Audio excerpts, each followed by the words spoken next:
by one curious trawler, and they kind of went around us and kind of looked us over and left. And eventually,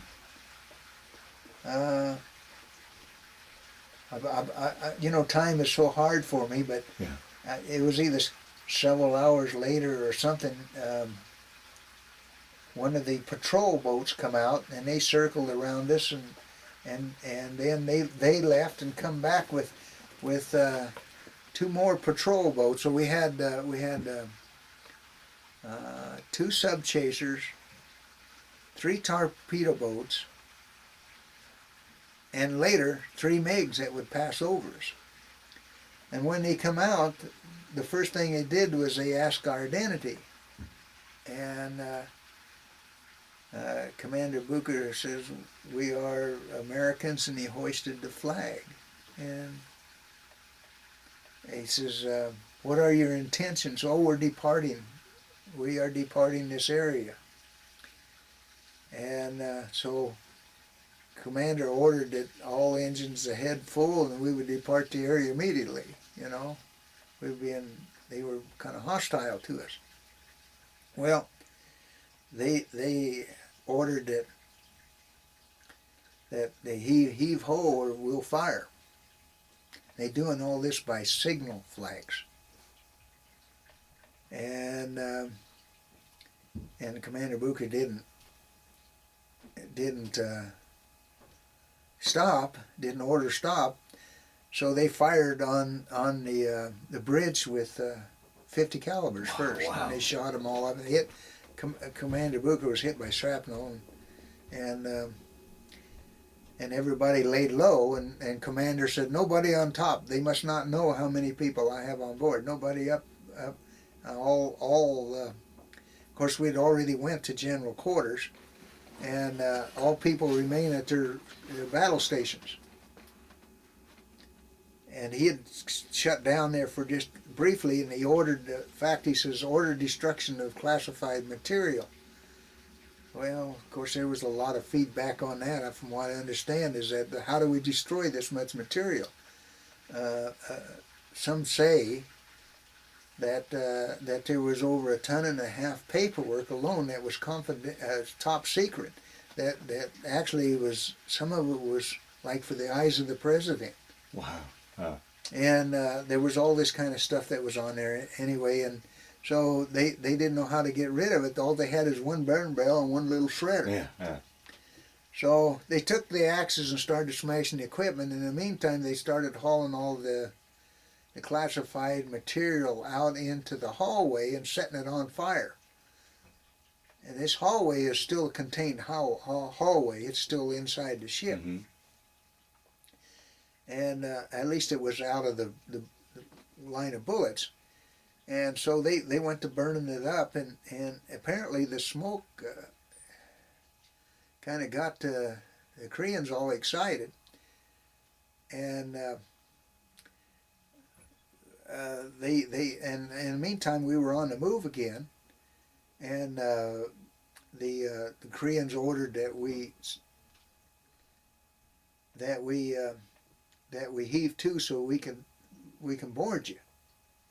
And the captain said, that ain't going to happen. Well, the next thing you know, they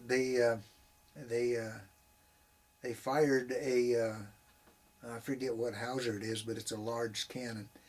They fired one round into the bulkhead where the smoke was coming out. It went through the bulkhead and hit the inner bulkhead in the hallway where all the crew was burning stuff, and exploded. And when it did, it killed our only seaman that died that day, and plus injured, I think, something like 7 or 8 others severely. And so there you got a wounded man. And the captain was running around, "Take care of this man. Corpsman, take care of this man. This man is dying." And they blowed his legs off. No, man. And Hodges was his name, Dwayne Hodges. He was a very well-liked fireman who was doing his job. So anyway, they fired on that, and Commander Bucher put Chief Warrant Officer Lacey in charge of operating the ship because he was injured, so he could get around and see all these things that were going on and what happened and what to do. And he says, "You got all that equipment destroyed yet?" "No, we never destroyed the equipment." "Well, throw it over the side, do something with it, get it, you know." And it get like panic, you know. Yeah, I mean, yeah. you don't know what to do. Right. And so anyway, he says, "Well," he says, I got no other choice." He says, he asked, I'm not sure which one, whether it was Lacey or Chief Warrant Officer Lacey or another officer, what chances we would have if we scuttled the ship. How long would it take for the crew to die? Now, remember, it's 5 degrees. Yeah. It's right. January. I forgot to say it. This is January the 23rd Right. in '68. And it's 5 degrees. And the answer was that we would have less than 1 minute, and we would go into shock and die in the water. Oh, jeez. And none of us were clothed. We were surprised. You know, a lot of us were in our bunks. My actual duty station was that I was up there. I was on the quarter deck until about half an hour before all this started to happen, and I just went down after, like, you know, Charlie and I, we did like 11-hour terms, you know, because there was only two of us. Yeah, yeah. And so I went down and just gotten in my rack, and then they called us general quarters, and I jumped out of the rack, and I'm in my skivvies, and I headed for the quarter deck, and that's when that word come down that don't want nobody extra up there that we don't need, because we don't want to have a head count on us to know how many's on the ship. And he said, "Man the aft phone." So I turned around just right behind me and grabbed the aft phones and put them on. I was direct contact with the quarter deck, so that I could, if I had to, I could give commands from where I'm at. So anyway, that's where I was at when all this was mostly going on, you know, and I could see all this stuff and all the smoke and damages, and it was getting to be carnage everywhere, you know. People don't know what to do in cases like this, you know. What's going through your mind at this time? I mean, what are you? Scared, Yeah. Oh. but not scared to where I doo-dooed myself. Right. But it'll get that way later. But scared to death, had no idea what was going on. Yeah. Don't know what our mission was. Don't know why we didn't have our 50 calibers. And later found out that the 50 caliber was froze under, and that Commander Bucher was under orders never to expose them to the enemy. Right. Because it'd make us hostile. Yeah, yeah. So they were left out, and there were and we had we had some arms on board that were locked up. They were rifles and stuff, and they were never broke out. So Commander Bucher says, "Well," he says, "I have but one choice." He says, "That's to surrender the ship, to save the crew." And that was the greatest thing that he will ever do, or any commanding officer will ever do. He saved the lives of 82 crew members by surrendering. There's a lot of people out there said that should have never happened. Yeah. You're supposed to go down with the ship. Well, it would have been an 82 loss. And so anyway, he surrendered the ship. He says, "We are awaiting your boarding." So they come on board, and the first thing they do is you see these Koreans all dressed in their winter garb with these big star hats. You know, really tough guys. And I mean, these guys were big. Koreans are big people. Really? Yeah. Yeah. And they come on board, and they started knocking you all around with the guns and kicking you, and they know every type of karate and combat. They were hand-picked people, you know, to do this. I mean, apparently this was kind of a planned thing. Oh, really? Yeah, it wasn't an accident. It was actually a planned thing, and they decided that they would take it out on some of us. What I later understood and everybody's thinking is because of the failure of the White House raid. That was the raid on the North Koreans tried to do on South Korean's president and tried to assassinate him, and it failed, and they got all captured, and down to the last two. They were all killed except for two of them, and that had failed, and they were getting ready, and Vietnam was getting ready for the Tek offensive, and there was a lot of word about stirring up some trouble. Yeah. So I think that's why they probably came out to grab us, but there's a lot of different reasons it could have been. But anyway, they come on board, and they started kicking us around and knock us in every which direction. They liked the fists and the feet. And finally, they got us all rounded up and put us in corners and tied us all up. And they blindfolded us and tied our hands and led us all up on the deck and threw us in a big pile. You got to remember, there's ice all over on the deck and everything, and we're all halfway clothed. Hands and any bare legs or anything, or feet that was exposed, just froze to the deck. Ugh. So it took a while. They kept us in that situation for probably 2 hours while a pilot come on board and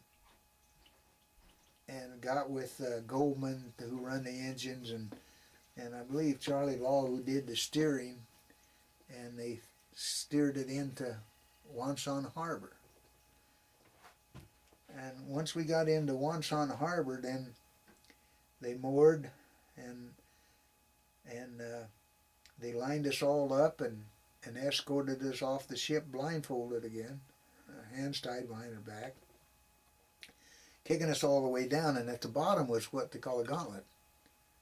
It was composed of military and civilians, people who could spit, throw, kick, whatever else you could do all the way through. And they worked us on over to a bus, and these buses were all prepared. They had planks over the windows so that you couldn't see out and people couldn't see in, and they put us in there. Well, I had those blindfold, and my hands were tied, and they put us in these chairs, and we were started on a drive quite a little ways, and I said, this ain't getting it for me. And I had real little hands. I've always had real little hands, what's left of them. And I slipped them out of the bond, and I come around, and I raised up to take a look, see where I'm going to go. I looked up. About that time, from the back, one of the guards hit me with the butt of his gun, and I went flat down on it, and he gave me a kick in the ribs. When he gave me a kick in the ribs, he obviously injured my ribs pretty severely. And I had a big old bloody welt on the back of my head. And of course he's yelling and screaming in a language I didn't understand for nobody. But I knew I'd done wrong. Yeah. And Charlie Law was in the seat right up front of me. He says, "Hey, you Plucker, you get up in that seat, you stay down, you're going to get us all shot." And so, anyway, they picked me up and threw me back in the seat. This time they bound me up good. Put the blindfold back on, and they took us on down. We get to this train station. Well, they're going to haul us someplace on a train. They escort us in this place, and it's ice cold. It's so damn cold, and it's nighttime now. And this originally went on like 1 or 2 o'clock in the afternoon, when we first got captured. They put us in this big barn-like thing, and it had all this, had a great big stove in it with a lot of heat, felt good. But we waited for the train to come. And we waited, and finally the train come. And they picked us up and took us into this one barracks. Hope I'm getting this right, but they took us into, this was a constant bloody battle all the Oh, way. sure. I mean, I didn't bring up the fact that that's all they could do is kick you and hit you and knock you and beat you and yell obscenities at you. And got to remember, these people are third generation. They were at that time. They were third generation of hate, and they hate Americans like they train their children at age 3 or 4 how to hate Americans and parade and with guns and stuff. Anyway, they took us by train into this old beat-up barracks, this old ex-military barracks, and this was going to be our interrogation center, if you might use. This is a lot of things happened in this place, and they assigned us each to certain rooms, which wasn't that way through our captivity. So many to a room, officers by themselves. One by one, they take you out, and they wanted to know all about you. Well, the first people, they had no idea what communication technicians or spies was. They classified all of us as spies. Number 1 spy, Commander Booker. Number 2, the executive officer and navigation department. They decided that we were the ones that did all the tracking. And they wanted to know why we were in their inland waters, and we told them we weren't in your inland waters. They claim a 21-mile boundary, and we claim something like 17 or 13 miles, I guess it is, or something. 13, I think we claim, and they claim 21. Anyway, we told them we weren't. Yes, you were, and they used us for mops for a long time. They knew how to hit you. Where at first it didn't matter if they hit you in the face or wherever because you were black and blue anyway. They weren't going to take any pictures of it. Somebody must have informed them, don't hit no more people in the head. Hit them in the body, and that's when they worked you over in the kidney. They took us into these rooms and they says, well, you were. And we'd say, no, we weren't. And they put these 2x4s in behind your back and pushing on the knee and feel like your back's breaking in half. And I got messed up hands out of it real bad. They put my fingers between 2 2x4s and stood on them. And there were so many different things that they knew how to do, and the main thing is that we, for the first several days, 2 or 3 days or whenever, we held out name, rank, and serial number. But that doesn't apply when they have everything. They end up all the classified material, all of the history records, your personal records, everything fell into their hands. And it doesn't really matter to say name, rank, and serial number when they sit there and they show you the material. Well, this is your personal history, and this is where you was in Vietnam, and this is what do you think, and if you dared to say, well, I don't know anything about that, but then it was the end of you. And we even had designated crew members that went around and mopped up the blood when it was all done, all the time.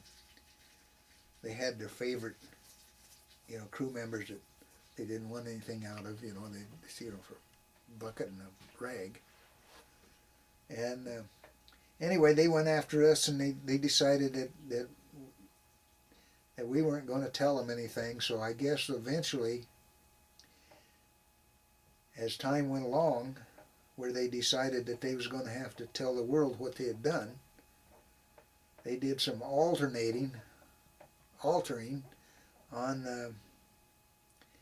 the charts by moving the sightings positions to a different area to show that we were in the inland waters, because we could see when they brought us in to show it again the second time. Well, this is where you was. We could see where it had been erased and repenciled, because you do everything in pencil.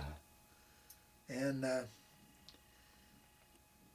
as it come to be, and a couple of the sightings actually placed them, the couple of their reading, not on the chart, but on in the writings where you get your bearings and you have your bearings locations. Some of those bearing points were actually on land, so they put the ship on land for a couple of different places. It was really hilarious. The Navy Department caught on to it right away. And anyway, we were just doing our orders, and we stayed out. There's so many things that I know that people will never know. That's all right. That's Navy's got their secrets, and I got mine. Yeah. But as it come to be, eventually they started in on the CTs, trying to get them to talk, and they, of course, like anybody else, we're all human, and things happened. And after many beatings and everything, why, during this period of time, although if a person did get a little water in the first couple of days, you never got anything to eat. They thought that the U.S. is coming in and you're dead meat. We're just going to kill you. Yeah. So, or you're going to die or something. So apparently during the interrogation and stuff, they didn't bother. Well, a lot of us lost a lot of weight, stress, Sure. no eating and everything. I actually lost down to about 98 pounds in a couple of months. I went from 123 at the time. And,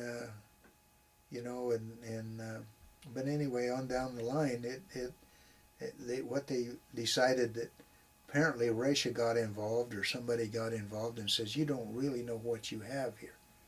You got one of the biggest things ever happened in the world to the United States, You need more propaganda.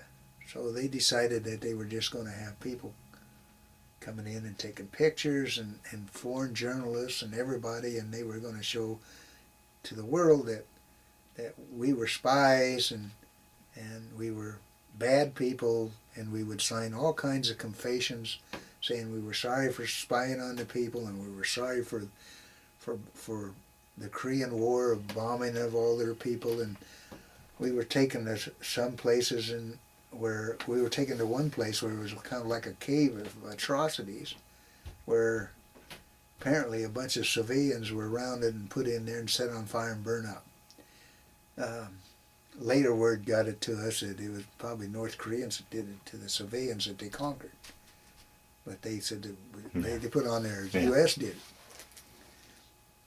But all these things to convince you. Now, one thing that did happen that I got to see, and I don't know how many people ever got to see it, was a Korean spy who had been mutilated pretty good, and we were warned that this could happen to us. And it don't take much convincing like that. That, and every morning that you get up, well, today is a good day for us to go out and shoot you. We'll round them up. We'll go out and shoot them, or holding the revolver to your head all the time, And but eventually they needed a little bit more of a turnaround. They had to pick up the feeding us a little bit and make us look better, and no more head hitting, only in the bodies. And sign the confessions, go in front of the public and tell them that the U.S. is bad and we were spies, and we did all this. And as time went along, these rundown barracks we had, where we had severe bed bugs. I mean, the bed bugs, it was so horrible there. And we thought we'd get out of the bed bugs. They finally moved us to a barracks, a vacated barracks in the middle of one of their major camps, totally surrounded by an army. No chance of escape. Some of the guys tried to drown themselves in pee buckets, actually water buckets. They weren't supposed to be pee buckets, but we used them for peeing, and between that and they put, because of the photography, they try to put at least one plant in every large plant in every room, and everybody peed on it, killed them, and they were so pissed, because we killed their plants. But the conditions, we moved to these the other barracks, and we complained a lot about not enough food. Well, the main thing is you want to. That's what you want to do. You want to tell them lies. You want to tell them all kinds of stories, and you want to complain about everything. We complain about food's not any good. We want more food. More water's no good. And the water there was absolutely terrible in Korea. Sometimes during the heat of the summer, you'd get so thirsty you wanted a cold drink of water. And if you was brave enough to get to the bathroom without getting beat up, I mean, you had a lot of times you went to the bathroom and you get clobbered all the way. A lot of people couldn't go, they just. But anyway, if you had, and it's just a hole in the ground, you went in there and you went to the bathroom, they had a tap there, and you could turn that tap on, but you were told never to drink out of it. And I, like so many more, boy, that cold water, it felt good, we drink it, and boy, you'd just get instant diarrhea. No. Just terrible. The water, oh no, you're not, they'd send us to the doctor and they'd tell us, no, you can't, you have to drink boiled water. And that water was always hot in the summertime, So, anyway, the conditions were terrible. We complained about everything, and Commander Booker specifically, and several others complained about the fact that we never got any cigarettes. Most of them are smokers, myself. Finally, they brought in, and they brought like I can't remember. I think maybe they brought a pack per room or something. I can't remember. And then we complained about that, and then they brought more packs, and then before long it was about a carton a day. They bring a carton for every smoker. How do you smoke a carton? They give you a carton of cigarettes, and then they give you a matchbook, and you can't light. So what you did was you lit one off the other. We always thought that was one way they were trying to kill us, And they were Chalima cigarettes. They had no filters and they had sticks in them, and they called them Chalima. Meaning flying horse type brand. And but we would smoke so much, and even in order to get rid of these at the end of the day, if they weren't gone, you were in trouble. So what we did was we'd mash them up and put the tobacco between the cracks of the boards, and if we couldn't get rid of them by the end of the day, we'd put them up our rectum and go get rid of them, and and eat them and whatever, Huh.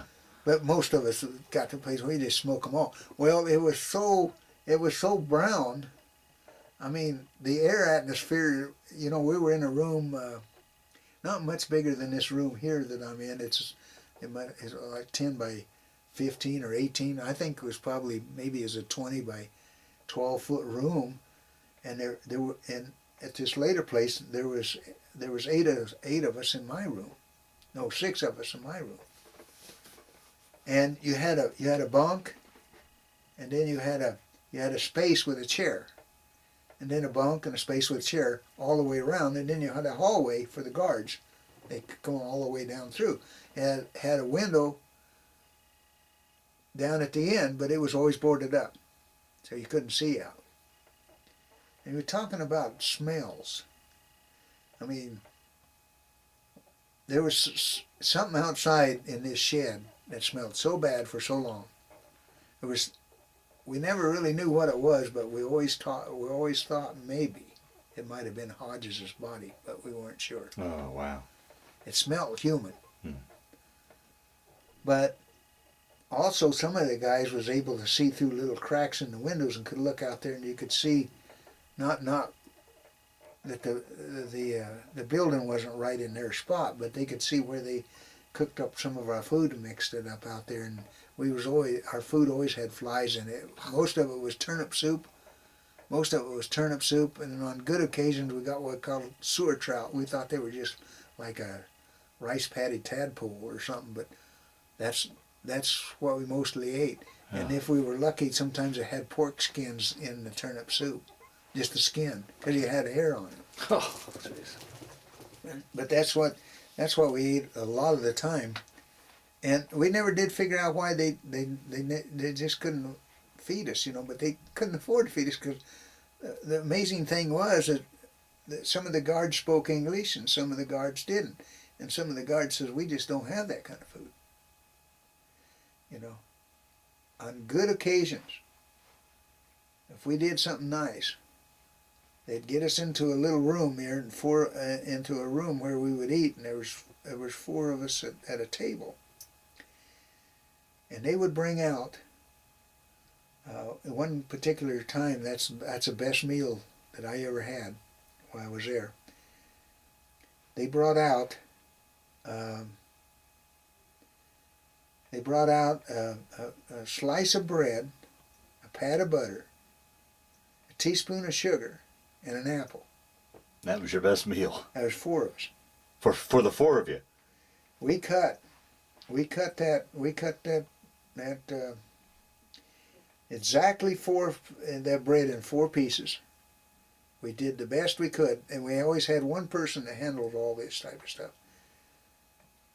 We'd split the sugar up evenly, and the pat of butter evenly, and put it all on one piece and eat it that way. And the apple we cut up 4 ways. That was the first good meal we ever had. Oh, jeez. Then it got a little later on. One time they brought us some dried squid. Some of the guys wouldn't eat it, and I did. I like squid. I still like squid. Thus my nickname. The interesting thing about being a squid is another squid, When I got the squid, I seen a way that I could keep this thing forever and might be able to make him escape someday or something. Something else happens. So I put it underneath my mattress. Well, it got to stinking. This was in the old barn, as we called it, right after interrogation. They come in, the guy started smelling and he started to call me Squid. That's how I got my nickname, Squid. Okay. Because I'd take off a little piece each day and chew a little bit more, Put it back. It was just like beef jerky, Okay. And so I remember that pretty well. As a matter of fact, there's a guy named Blancett. He was in charge of this other room. And he's the one that started calling me Squid. When are you going to get rid of that? I said, you ain't getting it. You ain't going to eat first. This guy got his own. How you did with it, it's your business, But and you had to be real careful about this division of food, though. You had to be precise. The guy that was elected to do the division, he better not screw up, because somebody would get him. He'd fly across that table fighting, That was in the times when we went so long without proper food, just turnip soup all the time, and then they'd bring better stuff, reward us, During interrogation times, after interrogation, they decided that, well, what they really wanted is for us to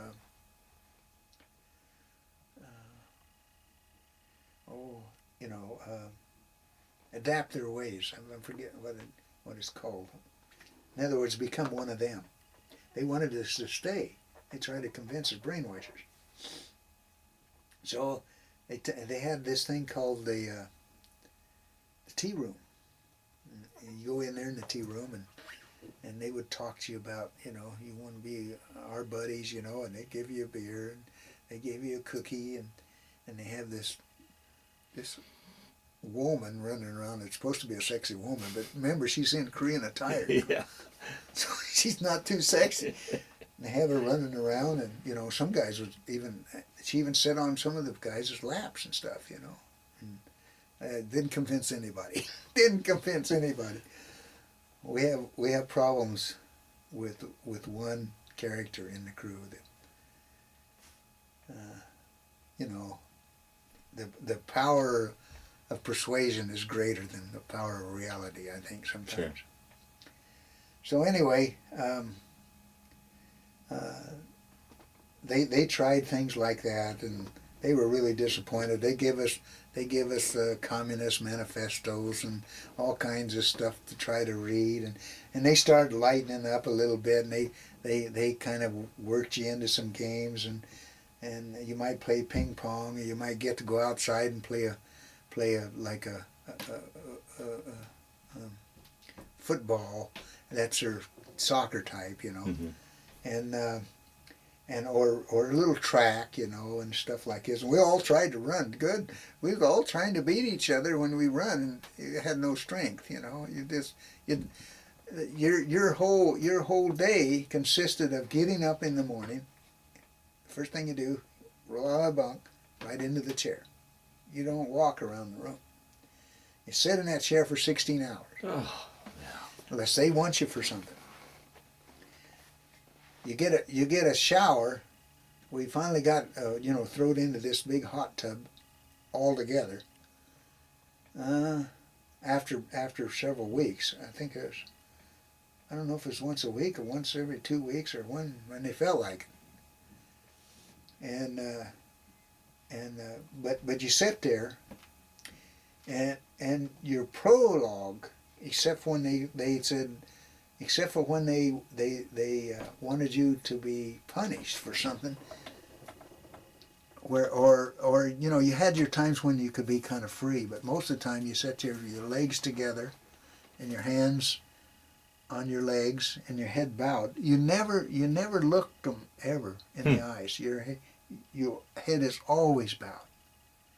What was really outstanding is that you'd go up in front of these foreign reporters and stuff. And, yes, ma'am.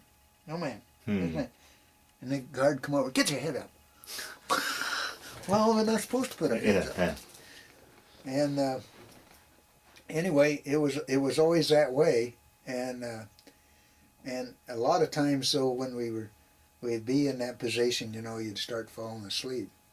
I mean, the boredom is just constant. Yeah. You have to think of all kinds of things. And this goes back to the days when, I was telling you earlier that I was a big arrowhead hunter. And even the thousands I found, I can still fantasize everything. Huh. And all this stuff could be brought back. I mean, you could build things in your mind, and you could anything to keep you from losing your mind altogether. And there's nobody that didn't believe in God, and nobody that didn't say some kind of a prayer. We even had sometimes a group praying going on, as long as they didn't know about it. They didn't understand. Yeah, right. It was hard enough to convince them who we were, These guards were just something unreal. But, you'd fall asleep and you go to drooling, and the next thing you know, the guards would come in and knock you on the head. Remember I was telling you about that I had been kicked in the ribs and I had some bad ribs? Well, when we got to the old barn and we were sleeping these, we called them, they're rice hull mattresses on wooden frames. Not very comfortable stuff. Yeah. And they give us rice bag pajamas. We call them rice bag. That's what they look like, just rice bags. And pants and top, and that's what we wore. And I would lay there at night for months. I mean, well, it took, I can still remember being in pain, about 2 or 3 months later in my ribs. But the first several nights after we got there was just horrifying. I hurt so bad. And I'd fall asleep from exhaustion and then moan. And the guards would come in and they'd poke me with a bayonet in the bottom of my foot. The foot was always bare, poking the foot. And I remember them so well because it took me so long to heal up on them ribs thing. That was something else. But anyway, there's so many different things. The funny thing, the guards would always ask us, when times come that it could be a little bit more free, what it was like in the U.S. I mean, there was actually a lot of these English-speaking guards that I don't think, if they'd had their preference, wouldn't even been there where they're at. But anyway, there was ones that we had that were nice guards, and then there was ones that were really mean, and we had names for all of them, from Smiley to Jolly to the Bear and Killer, and that's the names that we called them. But sometimes it was accidentally overheard, and they wanted to know why you're calling them that name. They try to learn English. Try to learn a little English. We try to learn a little Korean. And but anyway, the one thing that they would ask, and one time I got slapped around crazy for it, is they asked me what it was like to be an American at home. I said, well, we own our own house, and we have one or two cars of our own, and we have a television, and we can go anywhere we want to, and we have trains, and it's a big country, and you can travel for days to get across. You lie, and they'd slap you silly. They would never buy the fact that you owned a car and a television in your own house. They never would, because they don't. Yeah, right. And but like I said, you had others that the guys are more understanding, act like they really wanted to learn. But the time come on, and we'd do more propaganda and do more paperwork. Well, finally, we decided that enough of this movie stuff and this pictures. We're gonna get our side of the story out to the public. This happened about like 6 months down the road or so. So, a guy named Goldman come up with this original idea. He says, when you give the pictures to these people, you give them the finger. He says, don't just up and point it right in their face. He says, hold it side of your face or on your leg or wherever. He says, but everybody do it. This is a great idea. So we all started doing the finger here or finger there or whatever, and everything just went fine. They took lots of pictures, and we'd smile when we're doing it, because they wanted to smile really big, and some character that worked for Time magazine in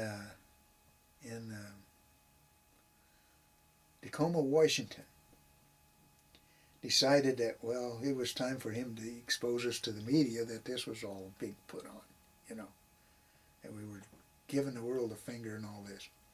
And it went global, and the Koreans got wind of it, probably through the Russians or somebody as crazy as that. And so they come back on us, and the first time they come, the colonel that was in charge of the Koreans that was over us, we called him Super C, Super General, because he made big star out of us, Anyway, he pulled us all together, and he wanted to know what all these signs were that he was getting back, and all these communications were. And he interrogated Goldman, and he got him down and worked him over pretty good, and because he didn't want to tell him, and he finally submitted. He says, well, that's the Hawaiian good luck sign. Oh, it's just a good luck sign. Oh, okay, well, good, So they kind of subsided a little bit, and next thing you know, you could see the guards going up and down the hallways and stuff, and giving each other the finger, or giving us the finger. They thought it was just a good thing. And boy, did hell hit the fan. They found out that what it really meant, and it was a total embarrassment to the country. I wouldn't be surprised the word come down from Kim Il-sung himself, who was the master in charge, to screw us up a little. We underwent what they called Hell Week. Only it was 11 days long, but who can count? Yeah. and they beat us from sunrise to sunset, just like the old days. You couldn't do anything. You couldn't go to the bathroom without being beat up. You couldn't do anything. Couldn't sleep. They just punished you.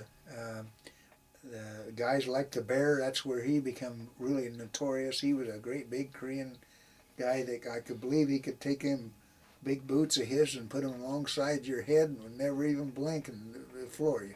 Yeah, he was so good. He was probably over 6 feet tall. Anyway, we had an order in these rooms that every person had a command. Every room had a command. The topmost commander was there, you know. And I was like second in charge, and Hageson was first in charge. He was an E3, and I was an E2, or I got that. He was an E6, and I was E5. And anyway, the guards had arranged this, you know, because Hageson had a really big problem. You know, you always hate to tell everything about him, but he was a nervous wreck all the time, and he'd chew his nails plumb off his fingers day after day, and he had a rather violent temper and stuff, so people just didn't pay too much attention to him. He's deceased now. But anyway, they put I and this ex-Army guy, Maggard, straight next to the doorway, across the aisleway from each other. And we sat there, and we'd take the bulk of the room. Anytime the room did anything wrong, they punished us, because the guards were too afraid to go down to the other end of the room, afraid to get jumped or something, you know, even though they had a machine gun on them. Usually they were in twos, but not all the time. So the bear would come around, and he had this big long rubber band, and he'd just sit there and shoot us all in the face, right? You know, and the blood was just running down our faces and everything, and it was so aggravating. You just wanted to get up, you know, and just kill him with your bare hands. That was part of his score of getting back at us for the Korean War thing. But there was a lot of things that happened during that period of time, that and just the beatings and everything, and the food withdrawal and everything, that eventually we got through that week, and it come around to being that they kind of got they'll never get apologetic, but they wanted to show us more leniency, that the people of Korea demanded more leniency on us now. Sure they did. They probably would like to seen us out there wandering around trying to get free so they could fix us. But anyway, okay, so they started treating us a little bit better food, and this is getting into the last part of our captivity. And they took us to a circus. And they took us to one of their big festival-like things where they do all this, I forget what they call that, where all so many people in the flashing cards and all this stuff, and really good stuff. But you know, and then they took us to one of their movies that was on liberation, you know, of Korea, and about the Chalima tractor and all the things that they really desire so much, you know. And we kept getting this impression that any time now we're going to go home.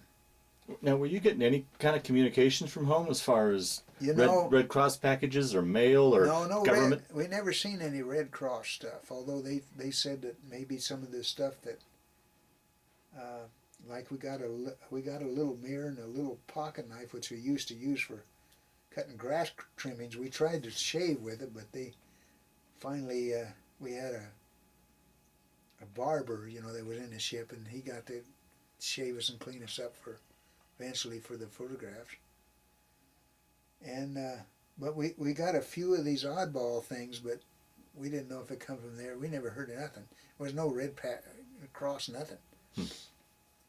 And as far, I think they probably give it to the troops. And then, but anyway, they started treating us a little bit better and taking us places, and we got this feeling,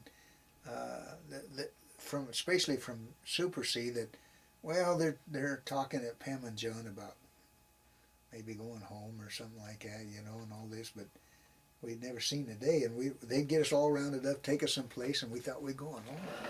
And we'd go to a theater, or we'd go to whatever, and then go back home.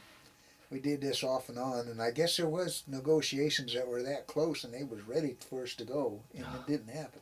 Johnson would not sign his signature on a proclamation saying that the U.S. was guilty of spying on North Korea. That's all they wanted. Just one signature. They wanted Johnson's representative, who happened to be Westmoreland, I guess, to put his signature on this piece of paper saying that we were sorry that we spied on their country.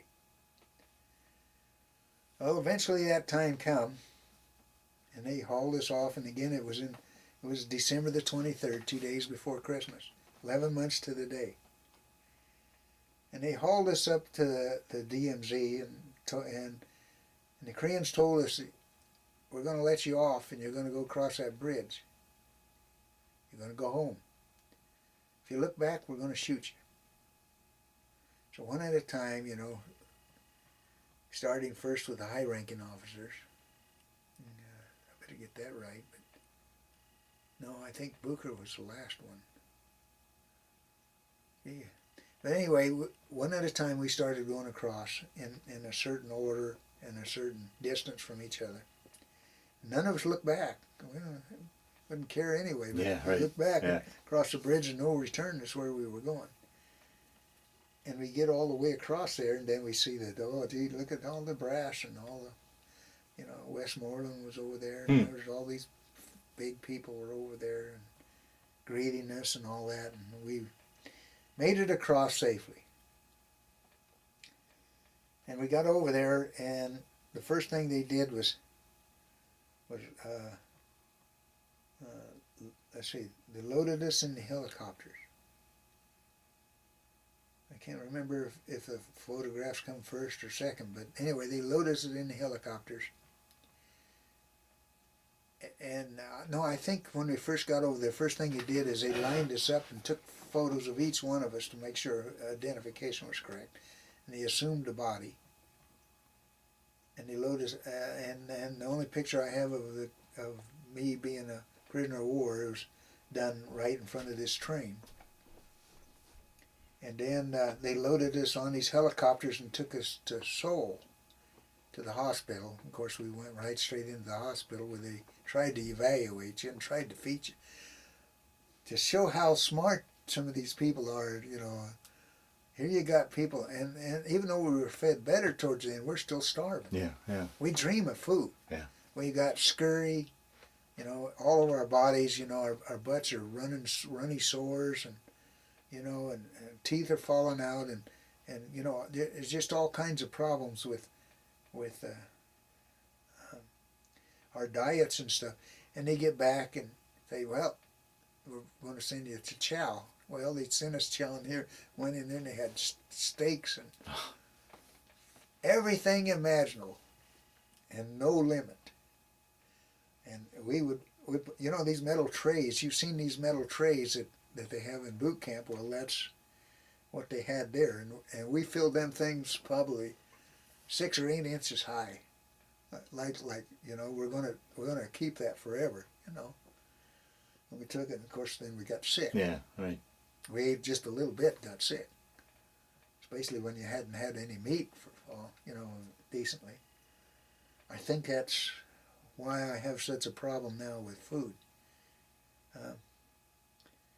Nothing in my house is wasted. Not a single. Nothing. It's not wasted. It's nothing. I preach it to my family and everything. And people over there are starving. You can't afford to waste anything. But anyway, It's always been a food thing with me, and it's always been a weight thing with me. I keep trimmed by my constant walking. I'll walk 5 or 6 days a week, sometimes 60, 100 miles a week.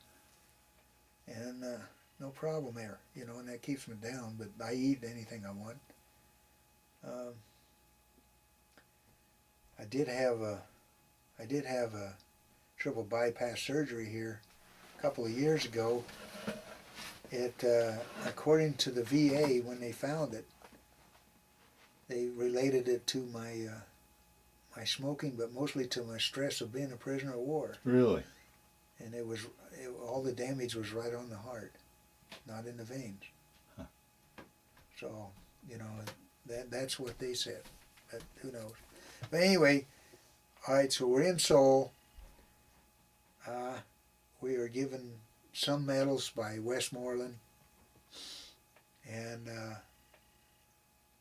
we recuperate for a while. We have a kind of a little division-like party, and I forget what the MASH unit, but I forget how they call that over there, evac hospital or Seoul evac or something. They give me an ashtray here so I remember. You know, I don't remember. But anyway, then they put us on these troop transports, the E something or other. I forget what it was, but it was a troop transport plane. We were all loaded up on the troop transport plane, and we flew to Guam. Well, the interesting thing, and you know, you was talking about, did we ever meet anybody that we know or anything? You know, I actually met a guy from my hometown that was in the previous of graduating class in Vietnam. He was a Marine, and we had a beer together. And I didn't recognize him. He hollered, "Plucker, is that you?" And I says, "Yeah, who are you?" And he says, "Well, I'm Pinkleton." Pinkleton? "Oh yeah, I remember the Pinkleton." And he says, "I remember you because you were a basketball star." And he says, "I always hated to go against you guys when you were in high school, because see, high school from either place was whoever they could get in. You know, it wasn't just seniors. Yeah. You know, and I averaged a lot of points. I could hit them long shots, like jump shot, like you wouldn't believe. But anyway, I met him in Vietnam, of all places. But you talk about a small world. Well, anyway, here we go. We passed through Guam. Well, on the way to Guam, they evacuate half of Guam to get them out of there, so we go to the chow hall and all this stuff. They take the CTs and they move them, right? And we have our food there, and then we get ready to go, and we leave for San Diego. Years and years later, I don't know if you're aware of the POWMI radio station here in Johnstown. You're missing something. On Freedom Network, POW radio is from 2 o'clock to 5 o'clock every Sunday. Every Sunday. Rod Utek is the host. Okay, he turned out to be one of my best friends ever, and he does this show, and I go on and I give 2 talks a year on his radio show for 2 hours. And he does all the veterans, everything related to prisoners of war. He's had generals on there. He's had congressmen on there. All of them concerned for the POWMIAs. That's his segment. Elsewise, it's a Freedom Network radio, you know. And so that's 1360. And so anyway, years later, I was in Pueblo doing one of my reunions, and he shows up, and he says, "You remember me?" And I says, "No." He says, "Well, I'm one of the guys that passed you guys on the way out when we had to evacuate our chow to give you a place for chow in Guam." And I says, "Well, isn't that interesting?" Another interesting character was when I was in the barracks in Bremerton before the ship was built. Well, when I moved up here in LaSalle in '04, I was retired.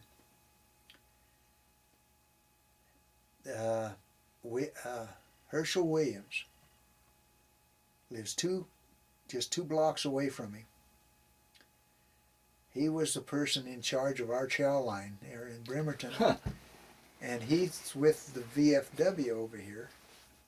He's a Korean War veteran and a Vietnam veteran. And he got me a life membership in VFW. So that's why I'm here now, you know. So it's interesting now. Yeah. I said, no kidding, you're the guy that fed us all that chow over there. Yeah. But anyway, so here we are. We're on our way to San Diego, and we fly into San Diego, and they got a big parade going for us. And they got the whole town turned on. You know that main road, that main highway that goes down through there for the whole of California coast, they closed it down, that part, because they were going to bring us down there. They brought us onto that highway, and they closed the highway down. This big, 6 or 7 lane highway down, and took us on up to downtown into San Diego, and it was real interesting because there was just literally thousands and thousands and thousands of people. And when we were going down there, you could see we're on buses, but we have windows this time. Yeah. The outside half were the anti-protesters. Oh, gee. Throwing stuff at you, baby killers, you know, and some of you, any of you, as I remember one sign in particular says, any of you Vietnam vets, go to hell. and all this stuff, and then we get on down in closer towards the main part of the parade, or gauntlet, or whatever you want to call it, all the people. And then they were the ones that really welcomed us, and we were welcomed pretty good then. So we get back, and we go straight to Balboa Hospital, and we spend a lot of time there. I mean, I don't know, it's 3.5 months or something in that area, in Coronado area. And we're debriefed again, and government comes in and says, what'd you tell them? You know, and want to know everything about you. And most of us lost our military records, so they had to get that all done again. And I mean, it's still messed up to this day. I got the worst military record. I mean, I got a military record that in my 214D that tells me that I was on the Hornet certain dates, and I was on the Pueblo certain dates, and I was a prisoner of war and all this. And then when it gets to the medals, and I've got all these medals, and I got all these citations around here on the wall and stuff, and I tried to write and tell them, and they said, "Oh, we got to get that updated for you." Nothing ever happened.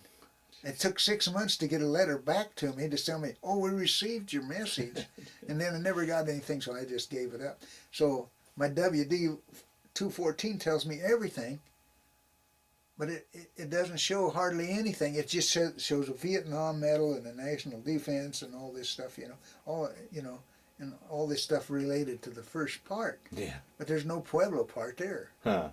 It just says I was a prisoner of war such and such a time and detained by North Korea and all this. Well, anyway, we get all this stuff kind of halfway straightened out, and so that I can be discharged someday, being way overdue. I was due to get out on the 27th of July. That's the day I entered. 27th of July of '68, and I never got out until April of '69. And anyway, it's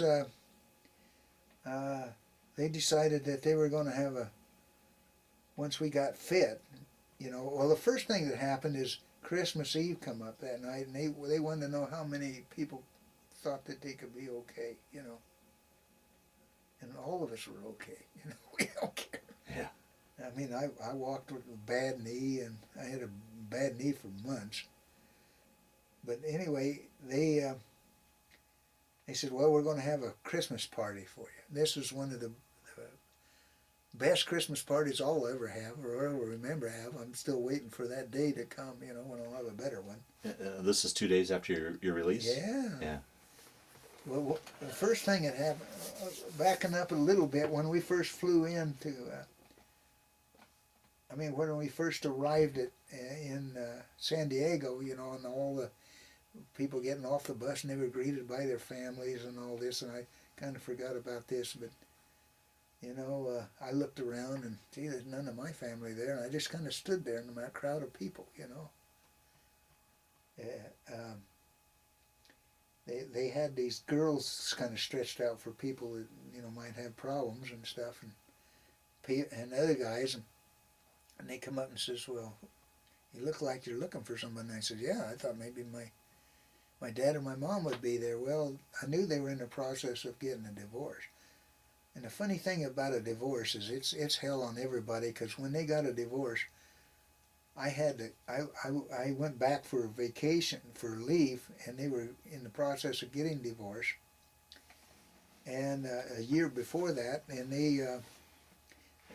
my mother subpoenaed me as a witness.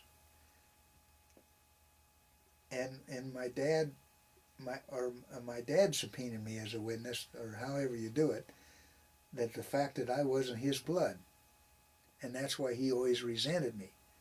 That he was off overseas when my mother got pregnant. And I never knew that, so I asked my mother, oh yeah, that happened. She said, someday when you want to know who your father is, well, I never wanted to know. I mean, if you're that screwed up, I don't want to know nothing. Yeah.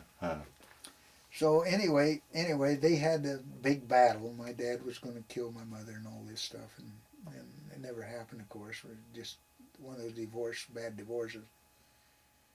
So my mother says, well, I'm not going to go out there if your dad's going to be out there. So she wouldn't go out.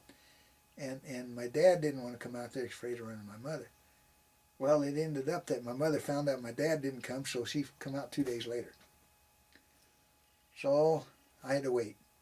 So there's nobody there, so thank heavens to Andy Williams' Dancing Girls. Yeah. The one I met, the picture's right over there. I don't know if you can see it. The picture's laying down, but I won't get over there. I'll show you after a bit. Uh-huh. She was a starlet that come down from L.A., and she just latched right on me. And we ended up dating all the time I was out there. She would come down every weekend from L.A. and drive me around, and we'd have a pretty good time. But when it come time for me to go home, it was time for her to go back to work, you know. I mean, do what she does, and we departed. I haven't seen her since. But anyway, that helped me get through that bad times, because I was really feeling bad. And then my mother come, and it wasn't so bad, but I was always mad at my dad about that. I didn't see my dad for 13 years after that, until he finally come up and apologized to me for not coming out. And I said, Dad, I can't forgive you. I says, you were in the military, you should have known. Yeah. You should have known that a person, this is rough on a person, and you have to put away all your feelings. And so I said, I'll never forgive you. I never did. But anyway, and my brother never come out. He had been in Germany, got out, and he never come out, and I later chewed him out. Him and I don't get along at all. So, and the funny thing is, the government would have paid their way. They paid my mother's way. Would have paid their way to and from, and all the hotel bills. And they didn't. They refused it. So anyway, we get there, and then we have to undergo what they call court-martial. They're going to try to put us all up for court-martial. That we give too much classified information, or we went beyond the name, rank, and serial number, and particularly Booker and some of them, and you know, and they really wanted to nail him bad. And courts drew on and on and on and on, and every day, and it got old after a while, and finally we was in front of 5 admirals the times we went up there, 5 admirals judging it. And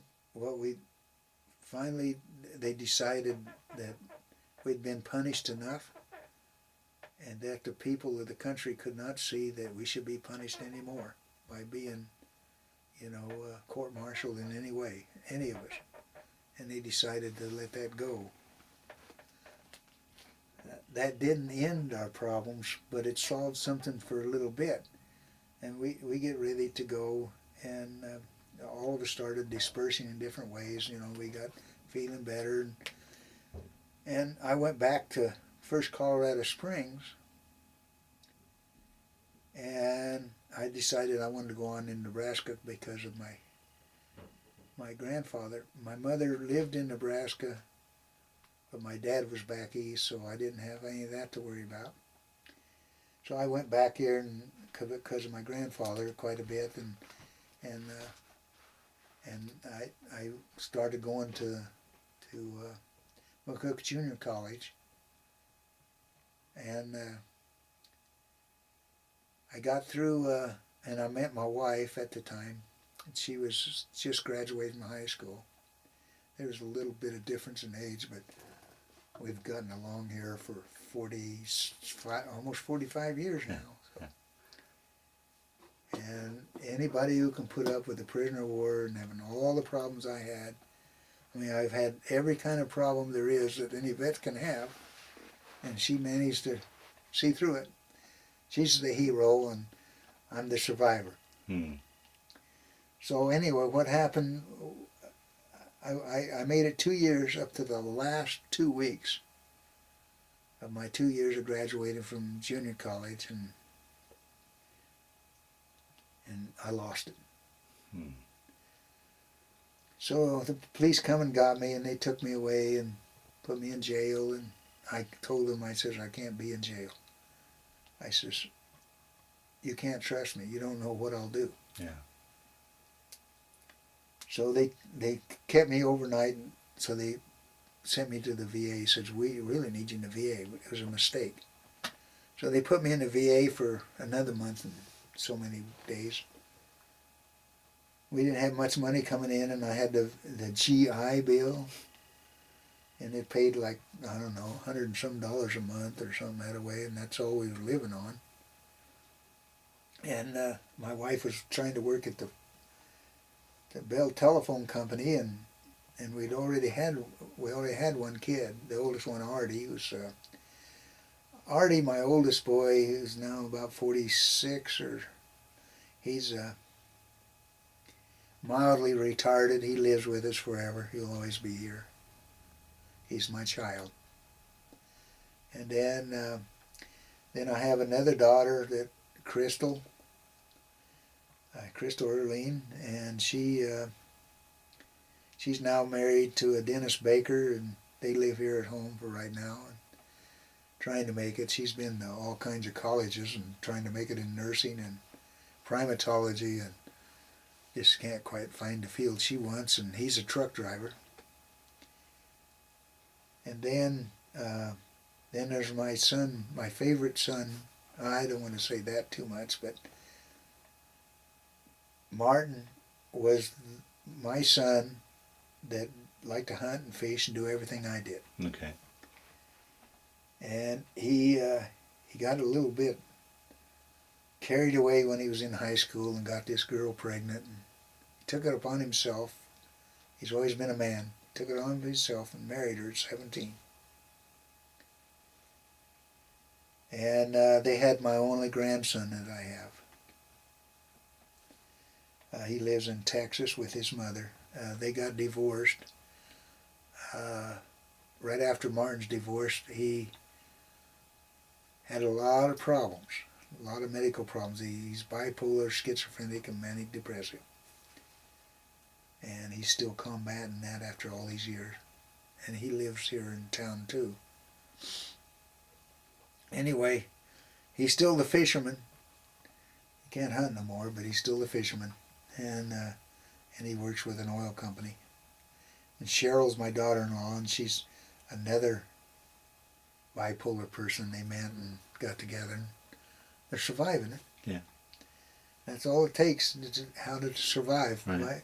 I have 2 granddaughters off of Crystal, and the one granddaughter is Heather Baker, and then I have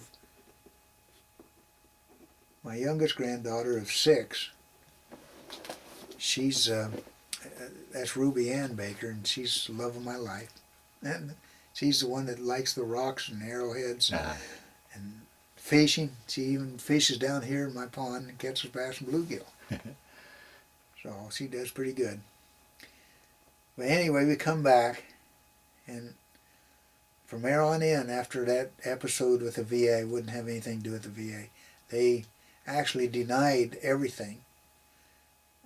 During that time, if you remember, that they denied returning prisoners of war. The VA didn't really want anything to do with it. And it was hard to get in, hard to do anything with them. I met a gentleman over the years who took on, who was a veteran. He was like a lieutenant, and he took on the Social Security Department and won the rights to be able to claim a disabled prisoner of war on the Social Security, Special Social Security. After they put him in jail for a long time, for a while for taking him on, and then they released him again. I got his name around here and everything that he did, but of course it's been a long time. But anyway, all this stuff goes on, and in 1980, it's 82 or something, they had a mini reunion in California on the Pueblo, and they decided it was time to have a regular reunion, so we got together for our first reunion. During that time, we found out how most of us were really quite messed up. That's when we started getting people like Andrew Shaw, who was at the time the head of the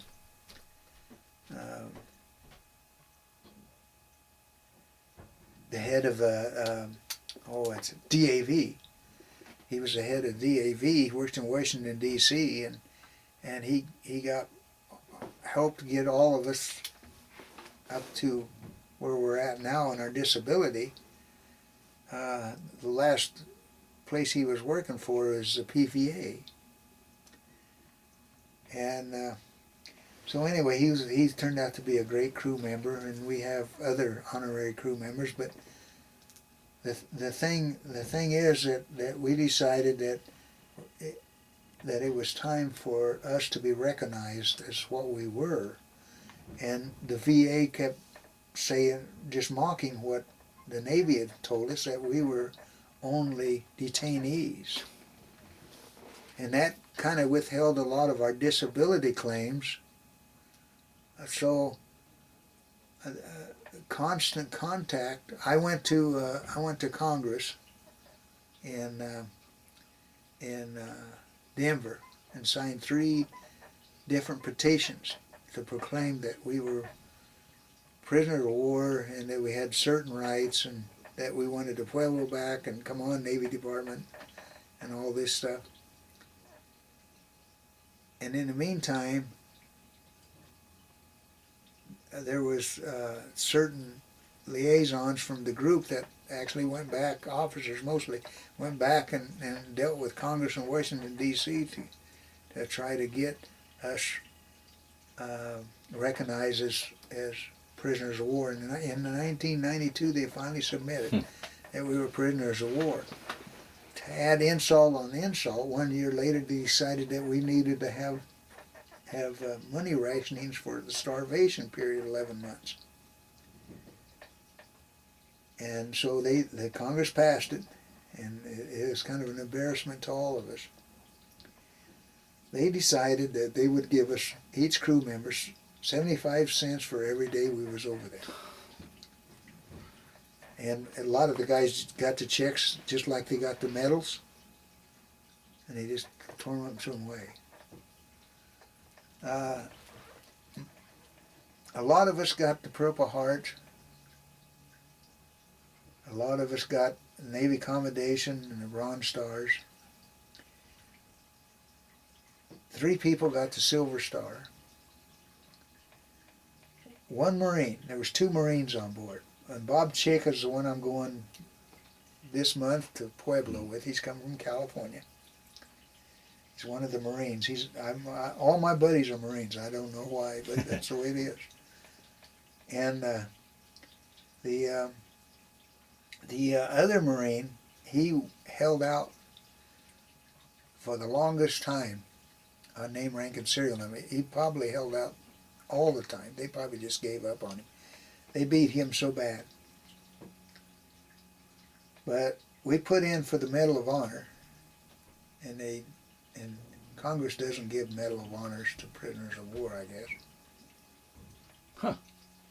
They decided to hold all the crew down one medal because they were still unhappy about so much communications falling into their hand.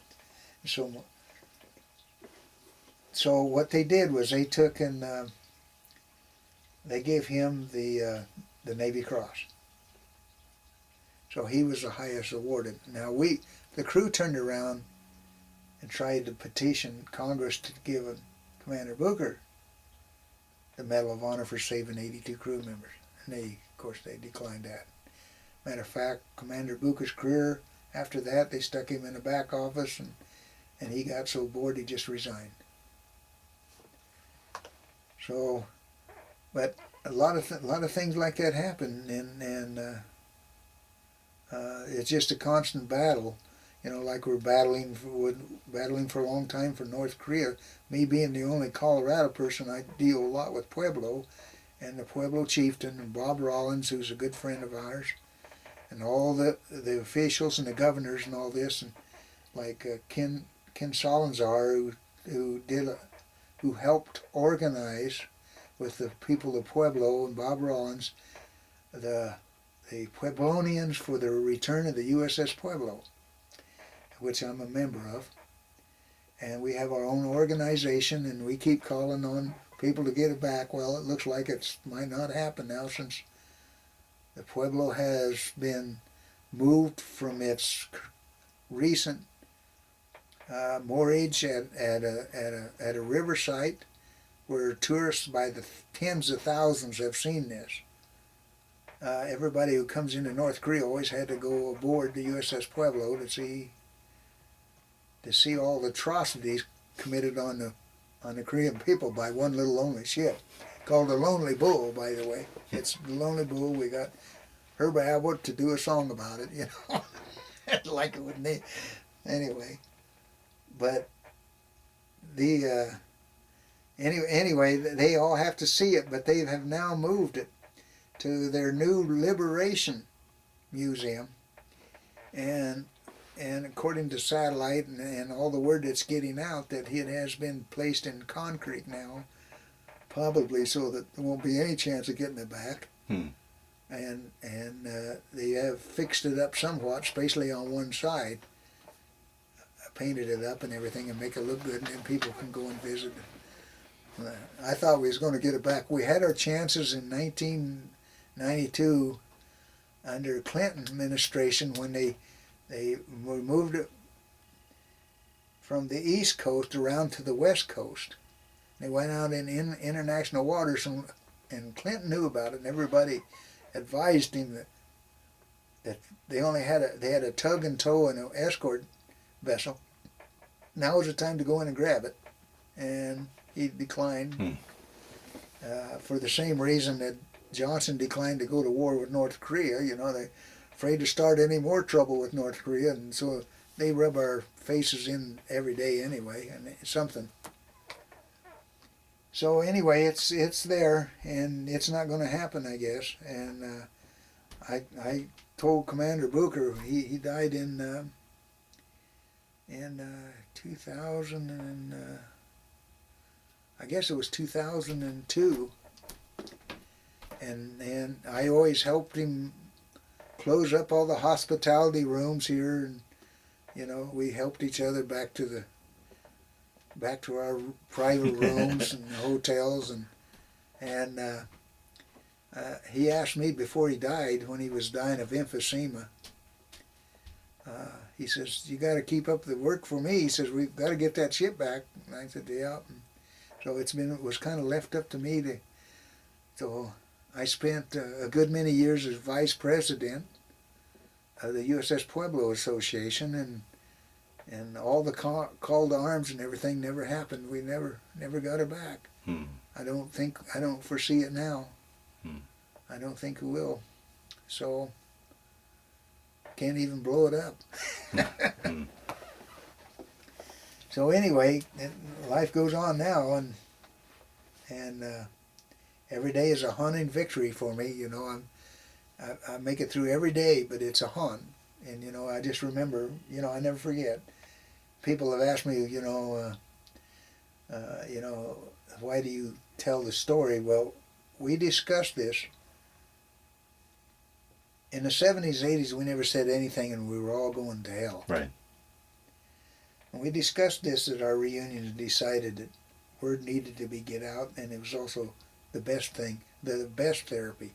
They can throw all the drugs at you. I was on lithium at one time, and I've been on all kinds of medications and stuff for PTSD and all this stuff, and still the best is just to be able to talk. There was mistakes made, you know, in your life that you never want to talk about, and yet there was good things that happened in your life. To point out one instance I just told you the other day about that safe, I was happy enough to have waited for a year to buy this safe. It was $12.99, $11.99, $10.99, $9.99, and it went on sale for $6.99 for Labor Day. I figured I saved $500 in a year. I went and got it. I had some people come to deliver it for me and install it. And it happened to be Grandpa and his son, and his son and his grandson and his great-grandson. And they come and they says they knew I was a vet, so on the phone they told me I was a vet, so that they'd give me $50 off. And they got there and they found out I was a prisoner of war, and it would have cost me somewhere between $310 and $350, and they just did it for nothing. That kind of appreciation goes a long ways. I can remember another time when there was a group of 20 of us Pueblo people with our wives and kids, and we walked into a restaurant to sit down for food, and 2 vets picked up the entire tab, which probably cost them well over $1,000, you know, even back then. You know, well, this was in Annapolis, so it's probably more, probably a lot, you know. Wow. How many other survivors are there still? If I believe right, there's the ones that we can stay in contact with. There's 13 deceased. Oh, okay. And I also believe that, speculating, of course, but a good many of those were suicides. We had 2 suicides, pretty much right off the bat. And you know, one of them was within days of getting out of the service. So you know, it's how they can handle it or how they can't. You know. How do you think you handle it? That 11 months? I mean, physically, I don't know how you managed, but mentally, how do you think you made it through there? And then, how do you think you've survived to this day? Well, there's 2 things that I think that I can contribute that to. One thing is I was always a loner, so I didn't have to rely on the buddy next to me. I take care of myself. I learned to envision the fact that that what I do in life, I do out of my own mind, not by somebody else telling me. Okay. Also, I was raised under a strict father, so brutality didn't bother me that much. It bothers a lot of people, but the hurting goes away. They can beat on you all they want to for a certain period of time, and after a while it don't bother you. It don't hurt. Wow. You know, they just keep kicking you, and he just keeps saying, go ahead, keep it up, you know, whatever. There was one incident I didn't say, but one of the guards come in and caught me dozing and gave me a good slap across the face and a kick and turned and walked out. The door's always open, and the lights are on 24/7. That's my night vision problem. I was so mad that I got up, and I remember I was sitting next to the door, and I slammed the door on his backside. You know, I didn't hit him, but slammed the door. Him and a buddy come right back in real quick, and they grabbed me by both arms, and they hauled me out of there into another room. And I kept daring them. I dare you to do it. And they took me in there, and they put me up against the wall, and they had me. One of their favorite things for trying to get you to be brutal on you was they will have you hold a chair, a four-legged wooden chair, by its leg over your head until you pass out. Well, they had me hold two chairs above my head like this and lean up against the wall, right? Then they took another chair and they put a chair in front of me, and he took his rifle, which had a bayonet on it, and he put his bayonet right at the throat. Now let's see, brave man. Yeah. They said, let's see, brave man, what's going to happen? What's going to happen? Thank heavens, you know, I wobbled a little bit, but it wasn't very long. I don't know how. You know, time means nothing. Yeah. And somebody started coming down the hallway, and this one, when this one guy was watching me, the other guy's watching the door. These are guards. He sees somebody coming down the hallway. He yells at this guy. They both take me down and everything and haul me back in the room. It's probably one of the officers, and they weren't supposed to be doing it. And because this was not a brutal time of the captivity, it was normal. But there's things like this that you know, and I'm that way to the day. I do everything. I'm married, but I do what I want. I am what I want.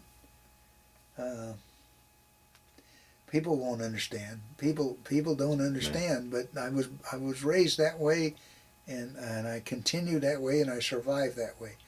I kept to myself. I kept clean nose. I never had any problems with the Navy Department or nothing, you know. So, but anyway. How are you doing physically? Is there any remnants? Yeah, I've had problems with my back and really bad hands, and I've been I've had to take medicine for a long time for my head. And also had intestinal parasites. You know, you get that from the sloppy food that they fed you, and it ate up a lot of my lining and hurt a lot of my digestive tract. So I've been on medication since the 70s for stomach problems, but and PTSD, of course, was really bad. And how did you handle that in the early years before it was recognized? I mean, it seems like that's just a new thing. I mean, there's you drink a lot and you smoke a lot, and my wife gets mad at me because I got a foul mouth, and you know, but I see things a lot differently than most people. I mean, I hurt every day when I get up. You know, I'm just frustrated about things so much. You know, the world is in a terrible shape, and yet people here in the United States don't realize how good they got it, and they're not keeping it that way. They're not keeping it that way. They're all this stuff coming up again, and we're going to get involved in another war, and it's going to be a senseless war. You can't win. You can't win. Yeah. And so it's just that way. Yeah, no, I think in the 70s I did, you know, I was a workaholic. What happened was when I was in college is that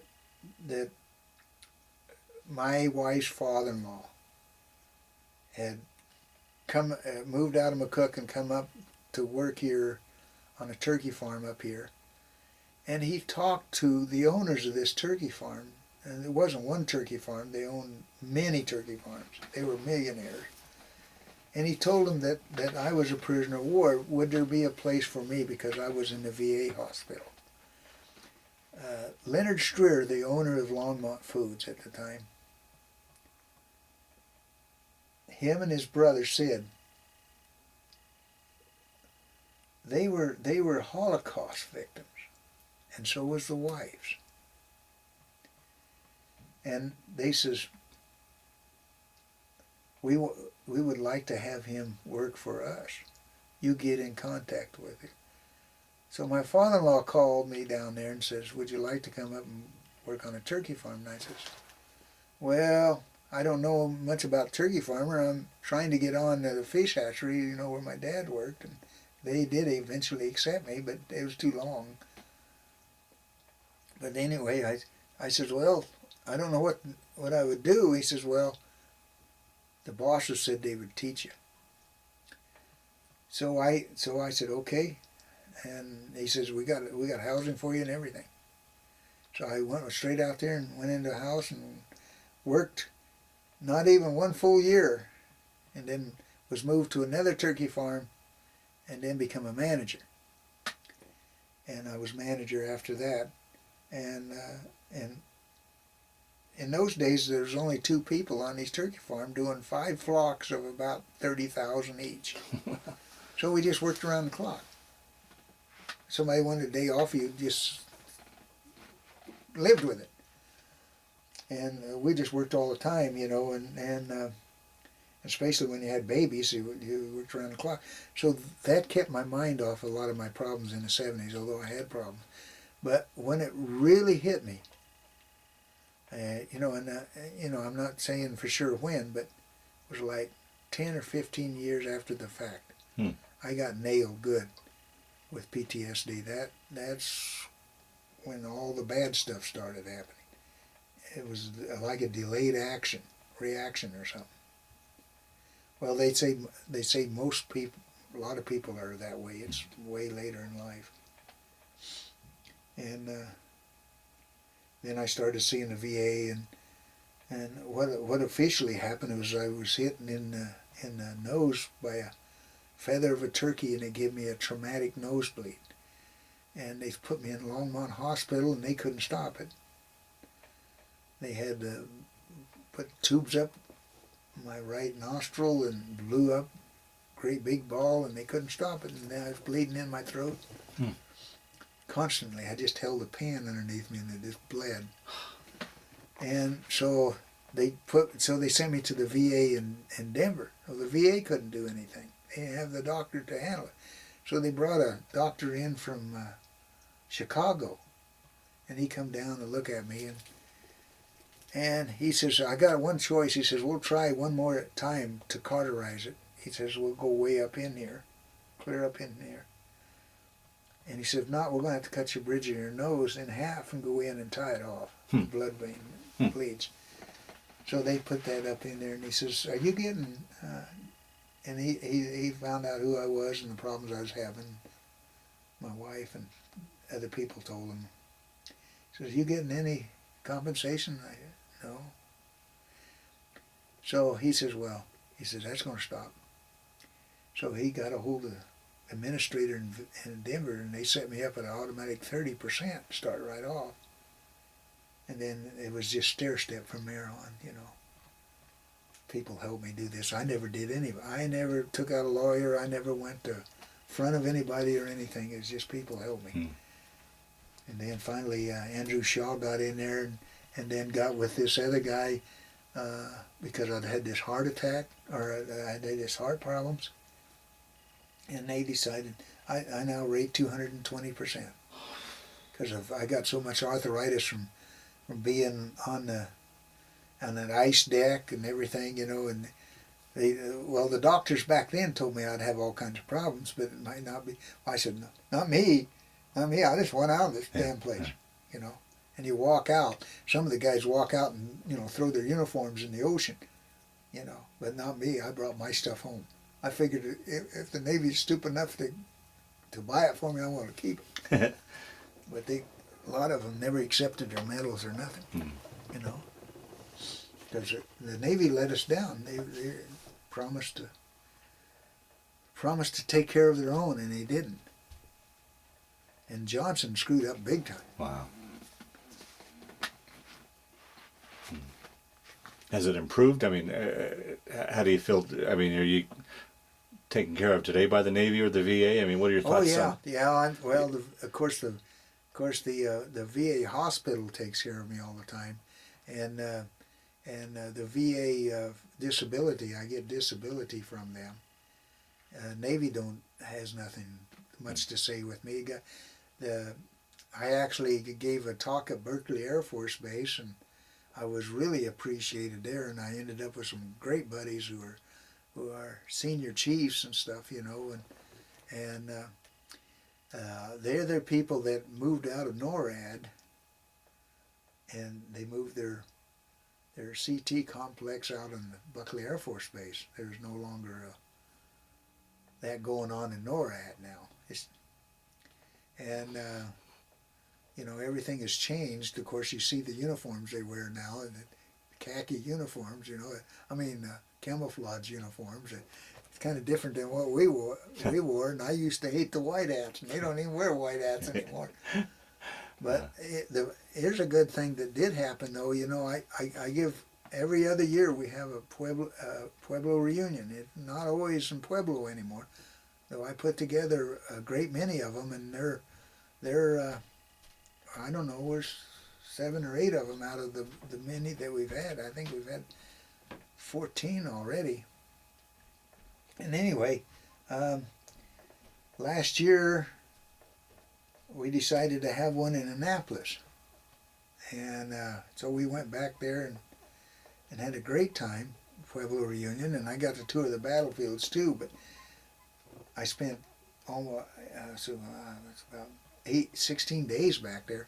But the good thing is I got back there and I helped set it up, and Bob helped set it up. Bob and I have been setting this stuff up for a long time. And we got back there, and I was approached by some of their Navy chiefs out of the Academy? Academy, Mm-hmm. yeah, Naval Academy. And they said, I would like you to be our representative at their chief's pinning. Well, chief's pinning, that's fine. You know, they told me what chief's pinning was. It means when you become a chief, you get pinned. You know, it's kind of a different thing, kind of a ceremony. And so they had it, and they invited us there, and we got there, and I took the whole crew, and some of the crew didn't understand why we were going, and we got there, and there was a big Quonset, and there was like 1,500 people there. And they were doing 86 pinnings. And I got with Steve Wolken. We'd had a plaque fixed up so I could present a plaque to him, you know. And then they called me up there, and I walked the gauntlet and went up on stage and give my little talk, you know, and give them the plaque. And that's the largest crowd I've been in front of several hundred, but never 1,500 people. It's huge. But that thrilled me to no end. No, that was pretty good. But you know, and then I lost my job after many years of being a vice president. I said somebody was unhappy, didn't like it too well or something. But actually, it was after that. It was, well, wait a minute. It was before that I lost my job. It might have been because of that, but anyway, we set it up and had a nice reunion and went to see the Smithsonian and did a lot of things and seen the monuments again, because I'd already been on the Honor flight? Honor flight, and I took that a couple of years back because they told me of my health problems plus being a prisoner of war and a Purple Heart recipient. I should have went long before that. So I went, and that was a fantango. I would never. You know, it's there so fast and back, and it was a great honor coming through Colorado, down I-25, and meeting all the people. And then I get down to the airport, and half of Buckley Air Force Base was there, and they thought, I knew you was coming. Anyway, I'm still buddies with him. And we get on the flight, and we get back there, and it's 9/11. Yeah, all right, yeah, that trip. So, What did happen? Well, they had a problem at Annapolis Airport, and they said, well, we'll just fly you around. So they flew us around an extra hour, didn't do nothing, decided to take us to this other airport and land and sit there. Yeah. So we sit there for a while. Then we took off after. So I guess 3 hours later we get in there, and they were supposed to have a banquet for us, and they couldn't have it. All they did was serve us some chow, and the guy got up and spoke while he was eating, and we went to our hotels. Yeah. Remember that trip? Yeah. Oh yeah. So kind of a different. So you've got reunion in this winter. Then the next reunion is in February. The next reunion, next year will be September in Pueblo. Oh, September. Next year. Okay. But I'm going down this September and start arrangements. Oh, okay. We don't know what we're going to do since half of Colorado burnt down this year. Yeah. Right. Yeah. You know, the Golden Gate, that was one of our favorite tours. They all burn up. Yeah. Royal Gorge. Yeah. Royal Gorge, yeah. Yeah. And so I don't know what we're going to do. I know the Pikes Peak Railroad and the Royal Gorge Railroad is still open to us, so we'll see what they do, and maybe we won't do nothing. Yeah. You know, maybe it's time. It kind of seems like we're running out of options anymore. We make a USS Pueblo wine every year. Actually, we don't. When the crew members makes it and sells it to us for $10, and we bring it home. And I've got them all. I've been to every reunion, and a lot of guys, very few of them can boast that. Yeah. And then the very first one we got, it'll be the one that we'll open up on the last crew member, our last reunion. Right. So we'll open that one up. Yeah.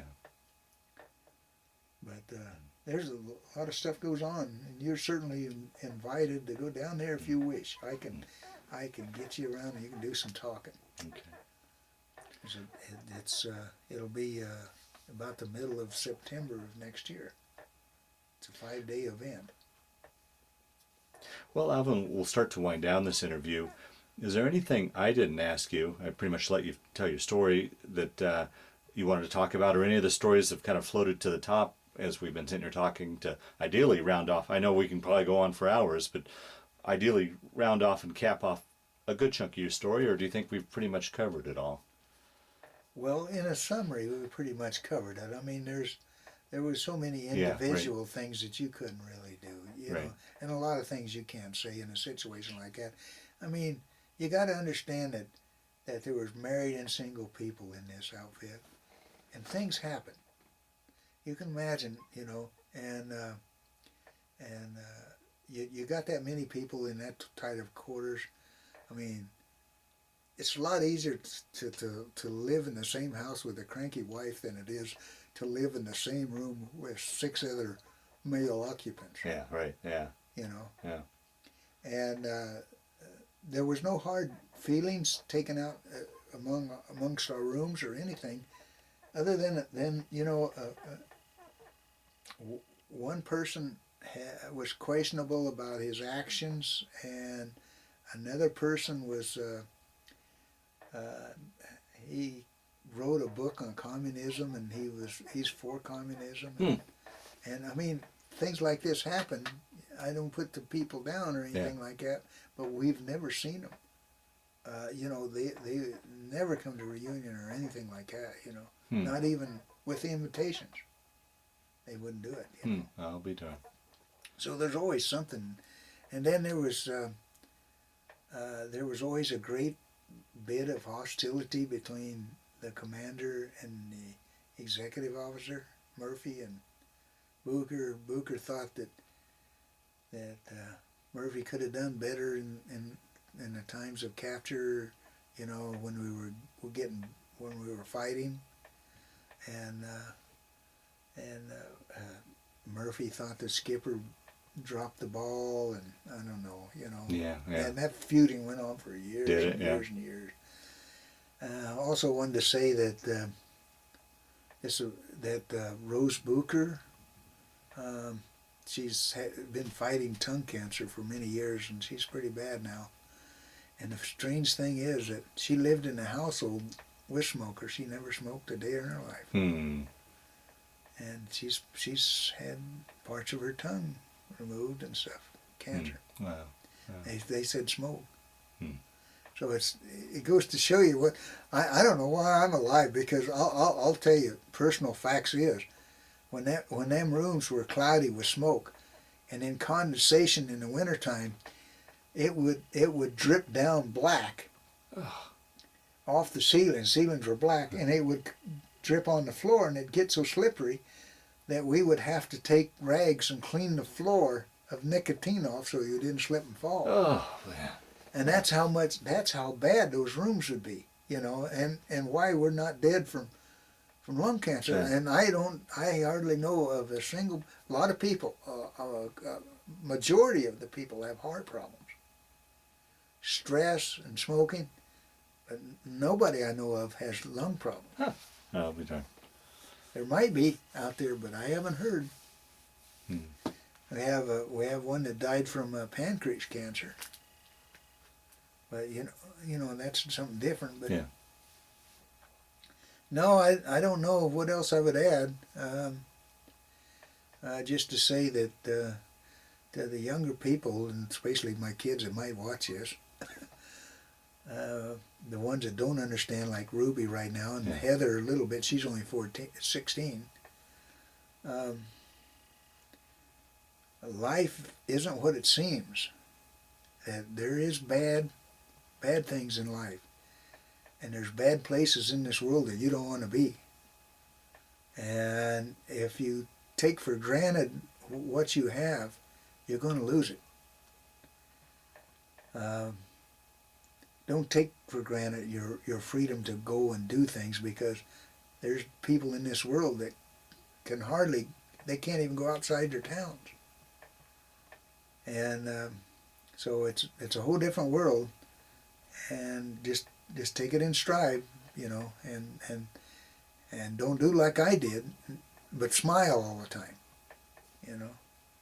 Don't be serious. Well, I think that's a good statement to close on. I want to thank you for sitting down to tell your story today, but more importantly, I want to thank you for your service to our country. Thank you.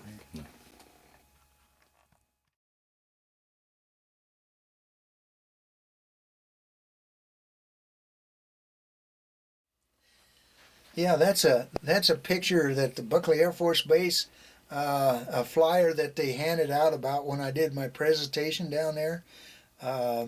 They gave me some medals and a real nice frame and stuff for giving my talk. And there was actually about 200 CTs and Navy and several Army CTs there. And on the back of it is also a ship, and it tells about the ship, and of course it tells about me, and I felt really honored that somebody would take the time to do something like that for me. Oh, very nice. Pretty nice. Well, that is a picture of me as a prisoner of war just after I crossed the bridge of no return in North Korea. As you can see, it was in POW attire, and they had each one of us line up against the train for a picture for identification reasons. This was just before we went to Seoul to be hospitalized.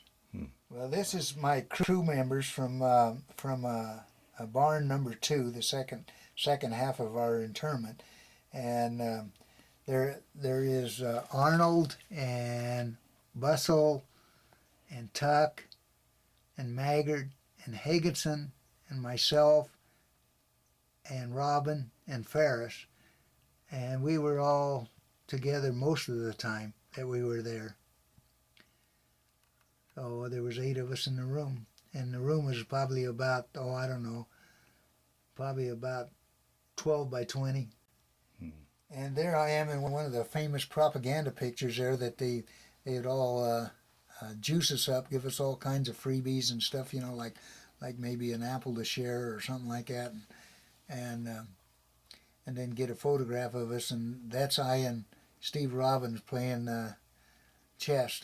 and I later went on to be a very, very good chess player, as members of the family know. So there's another smiling propaganda. They said you smile or else, and no problem. You know, that's a plant. I'm posing by the plant that eventually we peed on until we killed it. Well, that's a photograph of one of the crew members' uniforms. It was donated to, I believe, NASA or NSA. And as you can see, there's a standard communist type uniform with a cheap plastic belt, nylon socks, and the standard rice hull underwear. And the interesting thing I want to point out while you're on there is that our toilet paper was come in like thin cardboard sheets, and you had to scrunch it up in order to use it because it was really rough to use. Now, I know they don't know what toilet paper is. I don't think they even use toilet paper. So anyway, it's always a hole in the ground for them. How often would you get fresh clothes, or was it just that one uniform? Oh no, they just very seldom. Sometimes they would bring in newly starched or newly washed ones, but not very often. All right, that's the official version of the Pueblo chart. That's what we were sailing when North Korea captured us. As you see, it went down the coast and down towards Russian territory, and then we come back up the coast of North Korea where we were captured. And right here is where where Wonsan Harbor is, and that's where we were captured and hauled in. As you can see, the arrows where we were hauled in. All of this was reported by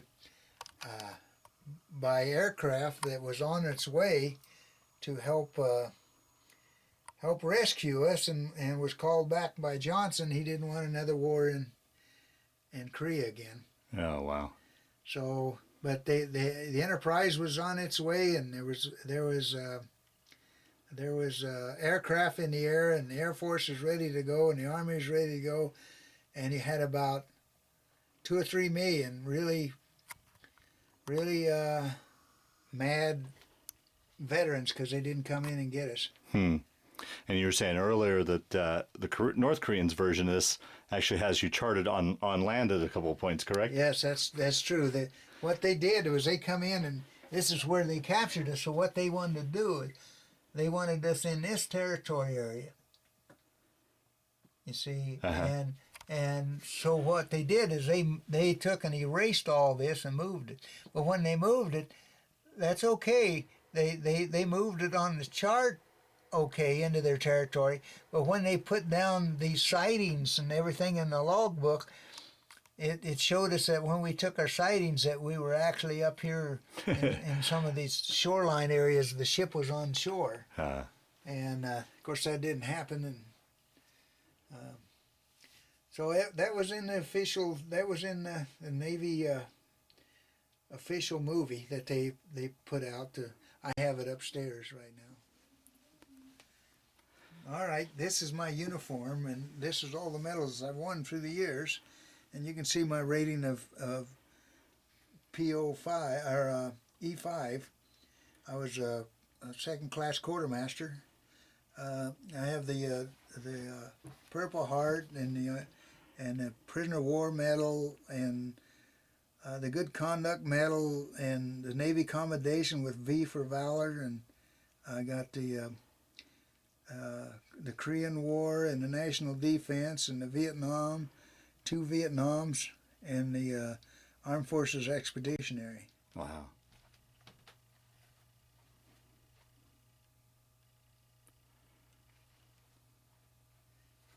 And I got right here in the corner too is